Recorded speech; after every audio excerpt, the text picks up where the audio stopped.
ముఖ్యంగా Sattenapalli tour super duper success అయింది. మన కేఎస్ ప్రసాద్ బ్రోకర్ మాట్లాడుతున్నాడు. ఈ సభ సక్సెస్ అవటంతో తెలుగుదేశం పార్టీకి పిచ్చెక్కిపోయి ఏం చేయాలో అర్థం కాక చెవిరెడ్డి భాస్కర్ రెడ్డిని, చెవిరెడ్డి మోహిత్ రెడ్డిని అరెస్ట్ చేసింది తెలుగుదేశం పార్టీ. అసలు ప్రభుత్వం నడిపినటువంటి మద్యం షాప్లో ఆ లిక్కర్కి అవకతవకాలు ఎక్కడ ఉంటాయి అని చెప్పేసి మాట్లాడుతున్నారు. అంటే టాపిక్ని డైవర్ట్ చేయడం కోసమే తెలుగుదేశం పార్టీ వాళ్ళు ఈ అరెస్టుని ముందు పెట్టారు అని చెప్పి మాట్లాడుతున్నాడు మన KS Prasad alias broker Paytm Prasad. అయితే ఒక చిన్న విషయం చెప్తున్నా నేను, అసలు టాపిక్ని డైవర్ట్ చేసింది ఎవరు అనేటువంటి దాన్ని ఇప్పుడు మనం తీసుకున్నట్లయితే వైఎస్ఆర్సీపీ పార్టీ అసలు సత్తెనపల్లి ఎందుకు సత్తెనపల్లి వెళ్ళింది, సత్తెనపల్లి వెళ్ళడానికి కారణం ఏంటి, ఇప్పుడు సడన్గా సత్తెనపల్లి ప్రోగ్రాం ఎందుకు పెట్టుకున్నారు అనేటువంటిది ఎవరికి ఈరోజు తెలిస్తే ఎవరు డైవర్ట్ పాలిటిషియన్నో ఎవడు పాలిటిక్స్లో నుంచి చూసి పారిపోతున్నాడు, సమస్యలను చూసి పారిపోతున్నాడు అందరికి అర్థమైంది. వాస్తవానికి నిన్నటి వరకు కూడా ప్రతి ఒక్క వైఎస్ఆర్సీపీ వాడు ఒకటే మాట,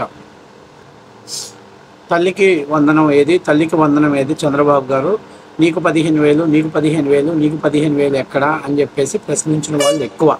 అయితే తాజాగా కూటమి ప్రభుత్వం అసలు స్టడీ చెప్పులు లేకుండా, ఎటువంటి డాక్యుమెంటేషన్ లేకుండా ప్రతి తల్లుడు ఖాతాలో సాధ్యమైనంత వరకు ఎంతమంది పిల్లలు బడికి వెళ్తుంటే వాళ్ళందరికీ కూడా డబ్బులు జమ చేశారు. అసలు ఒక నూతన శకానికి నాంది పలికారు. రాష్ట్ర వ్యాప్తంగా ప్రతి తల్లిదండ్రులు బ్యాంకుల దగ్గరికి వెళ్ళిపోయి డబ్బులు డ్రా చేసుకునేటువంటి పనిలో బిజీగా ఉన్నారు. ఒక్కొక్క ఇంట్లో ముగ్గురు చదువుకునే పిల్లలు ఉంటే 36,000 రూపాయలు, అసలు అంటే 13,000 రూపాయలు చొప్పున ఎంతమంది పిల్లలు ఉంటే అంతమందికి డబ్బులు పడుతున్న పరిస్థితి వాస్తవ విషయం. సో ఇప్పుడు దాకా సరే స్కీమ్ లేటుగా చేసినప్పటికీ కూడాను స్కీమ్ని సూపర్ డూపర్ సక్సెస్ చేయడంలో కూటమి ప్రభుత్వం విజయం సాధించడంలో కీలక పాత్ర పోషించింది.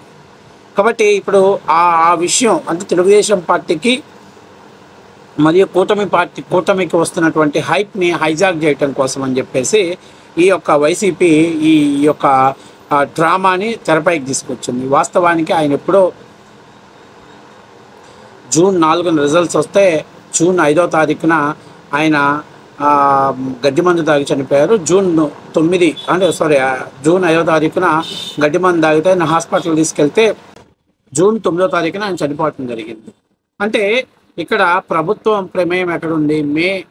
జూన్ 12న చంద్రబాబు గారు ముఖ్యమంత్రిగా ప్రమాణ స్వీకారం చేశారు. కాబట్టి ఇటువంటి అర్థం పర్థం లేనటువంటి వాటిని తీసుకొచ్చేసి విగ్రహ ఆవిష్కరణ అని చెప్పేసి చేయడంతో పాటు పోలీసులు టార్చర్ చేయడం ద్వారా చనిపోయారనేటువంటి చెప్పటం అనేది నిజంగా వైసీపీ యొక్క సిగ్గులేనితనానికి నిదర్శనం. అలాంటి వాళ్ళకి ఇలాంటి పెయిడ్ ఆర్టిస్టులు, ఇలాంటి బ్రోకర్లంతా కూడా సపోర్ట్ నుండి ముందుకు నడిపించి తప్పుడు ప్రచారాన్ని ప్రజల్లో తీసుకెళ్లే ప్రయత్నం చేస్తున్నారు. ఇక జన సమీకరణకి వైసీపీ ప్రతి ఇన్ఛార్జికి పెద్ద ఎత్తున టార్గెట్లు ఇచ్చారు. చిలకలూరు ముఖ్యంగా పల్నాడు ప్రాంతంలో తీసుకున్నట్లయితే ఆల్మోస్ట్ పల్నాడులో అందరూ కూడా పొలిటీషియన్గా చూసుకున్నట్లయితే ఫేక్ పబ్లిసిటీని కోరుకున్నటువంటి వాళ్ళు మొదటి ప్లేస్లో ఉన్నారు. ముఖ్యంగా పల్నాడు ప్రాంతంలో ఉన్నటువంటి ప్రజాప్రతినిధులంతా కూడా సెల్ఫ్ డబ్బాని కోరుకునేటువంటి వాళ్ళు, అంటే సోషల్ మీడియాలో హమ్మక్ బాగా చేయగలిగిన వాళ్ళు. అందులో మీరు చూసుకున్నట్లయితే సత్తెనపల్లి అంబటి రాంబాబు, మీకు చెప్పాల్సిన పనుల సంబరాల రాంబాబు గురించి, ఇక చిలకలూరుపేట విడదల రజనీ గారు, తర్వాత వస్తే మన మసరావుపేట గోపిరెడ్డి శ్రీనివాసరెడ్డి, అలాగే మరి గురిజాల కాసు మహేష్ రెడ్డి, ముఖ్యంగా చూసుకున్నట్లయితే ఇక ఏదైతే మాచర్ల పిన్నెల్లి రామకృష్ణారెడ్డి, తర్వాత బల్లా బ్రహ్మనాయ నియోజకవర్గం, వీళ్ళు పెదకూరుపాడు నియోజకవర్గం, ఈ 7 నియోజకవర్గాల సెగ్మెంట్స్లో వాస్తవానికి ఈ సత్తెనపల్లికి దగ్గరగా పెదకూరుపాడు, నరసరావుపేట, అట్లాగే చిలకలూరుపేట దగ్గరగా ఉన్నాయి. కాబట్టి పెద్ద ఎత్తున ఈ జనాన్ని సమీకరించడంలో వాళ్ళు కీలక పాత్ర పోషించిన మాట వాస్తవ విషయమే. అందుకు గాను పెద్ద ఎత్తున ధనాన్ని కూడా ఖర్చు పెట్టిన మాట వాస్తవ విషయమే.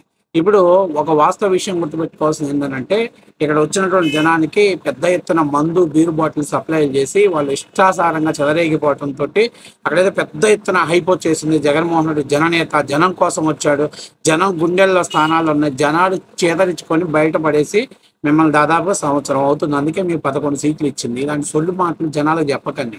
మీరు బ్రోకర్లుగా ఉండి పెయిడ్ ఆర్టిస్ట్ బ్రోకర్లు, పేమెంట్ ఇచ్చాడా, మురిగామా, బయటకు వచ్చామా, స్టూడియో బయటకు వచ్చామా, నోట్లు లెక్క పెట్టుకున్నామా, అంతవరకే ఉండాలి. కానీ ఇట్లాంటి ఎక్స్ట్రా మాటలు మాట్లాడొద్దు. ఎందుకంటే ప్రభుత్వం నడిపినటువంటి మద్యం దుకాణాలు అక్రమాలు జరగవని నువ్వెవరు సర్టిఫై చేయడానికి బ్రోకర్? మీకు అంత అంత దమ్ము ధైర్యం ఉంటే ప్రభుత్వం ఎందుకు డిజిటల్ పేమెంట్స్ని యాక్సెప్ట్ చేయలేదు? దాని గురించి ఎందుకు మాట్లాడలేకపోతున్నావు?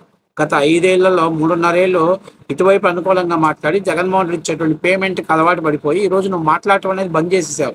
కాబట్టి నీలాంటి బ్రోకర్లకు మాట్లాడేటువంటి అవకాశం లేదు. సో ఇప్పుడు ఏదైతే పల్నాడు ప్రాంతంలో మీరు పట్టు కోసం ప్రయత్నిస్తున్నారో అవన్నీ కూడా రేపు రాబోయే ఎన్నికల్లో డొల్లే.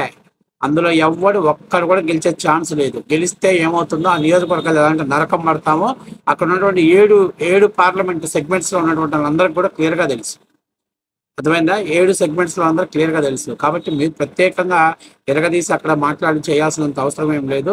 ఇలాంటి కేఎస్ బ్రోకర్ గారి మాటలు అసలు వాల్యూవే ఉండవు. ఎందుకంటే గతంలో చూస్తే జగన్మోహన్ రెడ్డి డెఫినెట్గా ముఖ్యమంత్రి అవుతాడు. జూన్ 11వ తారీఖు ప్రమాణ స్వీకారం చేస్తాడు. చేయకపోతే మా ఇంటికి రండి, మా పిల్లం వైట్ చీర కట్టుకొని మీ అందరికీ కూడా పద్దెనం కూడిపెట్టింది తిందురు అని చెప్పాడు. తర్వాత చూస్తే మనోడు ఎక్కడికో మాల్దీవులకో హాల్దీవులకో థాయిలాండ్కో పోయి సూటు బూటు వేసుకొని, అంటే పేమెంట్ ప్రభావం అది. అప్పట్లో అట్లా పేమెంట్ వచ్చేసింది, మేనేజ్ చేశారు. కాకపోతే ఇక్కడ చిన్న విషయం గుర్తుపెట్టుకోవాల్సింది ఏంటంటే ఖచ్చితంగా జగన్ లాంటి నాయకులు, చంద్రబాబు, లోకేష్ లాంటి ప్రతిపక్షంలో నాయకులు వస్తుంటే ప్రజలకు ఎప్పుడైనా కానీ వస్తారు. కానీ అది ఓటు బ్యాంకింగ్ చేయగలిగిద్దా లేదా అనేది ఆలోచించుకోవాల్సింది నిర్ణయం. ఈరోజు వాస్తవానికి ఆంధ్రప్రదేశ్లో ఈ నిర్బంధం పెట్టడం అనేది కూడా కొంచెం వైసీపీకి ప్లస్ హెడ్జ్ లైన్ వచ్చింది. ఎందుకంటే వాళ్ళకు 3 వెహికల్స్ మాత్రమే తీసుకెళ్ళాలి, 100 మందిని తీసుకెళ్లాలి అనేది కొంత వాళ్ళ యుగో హట్ అయింది. అందుకని పెద్ద ఎత్తున జనాన్ని సమీకరించడంలో కీలక పాత్ర పోషించారు. అది మాత్రం వాస్తవ విషయం. అంత మాత్రం చేత మొత్తం రాష్ట్ర రాజకీయాల్లో మార్పు వస్తే ఇవన్నీ ఉట్టి మాటలు. ఆంధ్రప్రదేశ్ ప్రజలకు రాజధాని కావాలి. ఇది రాజధాని ఎవరైతే బాగు చేస్తారో వాళ్ళ పక్షాన్ని నిలబట్టడానికి ప్రజలు సిద్ధంగా ఉన్నారు. ఇలాంటి బ్రోకర్లు చెప్పే మాటలేని రాష్ట్ర భవిష్యత్తును, బిడ్డల భవిష్యత్తును నాశనం చేసుకునే పరిస్థితులు ఎవరు లేరు. ఇది కొంచెం సిగ్గుసరం ఉంటే గత 5 ఏళ్లలో ఈ ఆంధ్రప్రదేశ్ పరిస్థితులను చూస్తే మళ్ళీ వీళ్ళు మాట్లాడుకుంటారు. కానీ వీళ్ళకి వచ్చే పేమెంట్ ఎఫెక్ట్ అలాగే కాబట్టి స్టూడియోలోకి వెళ్ళిపోయి మాట్లాడుతూ ఉంటాడు. అయితే ఎన్నిసార్లు ఎవరు గాంధించి ముఖం మీద చూసినా మనకి ఇన్కమ్ జనరేట్ అవుతుంది, మన భవిష్యత్తు బాగుంటుంది.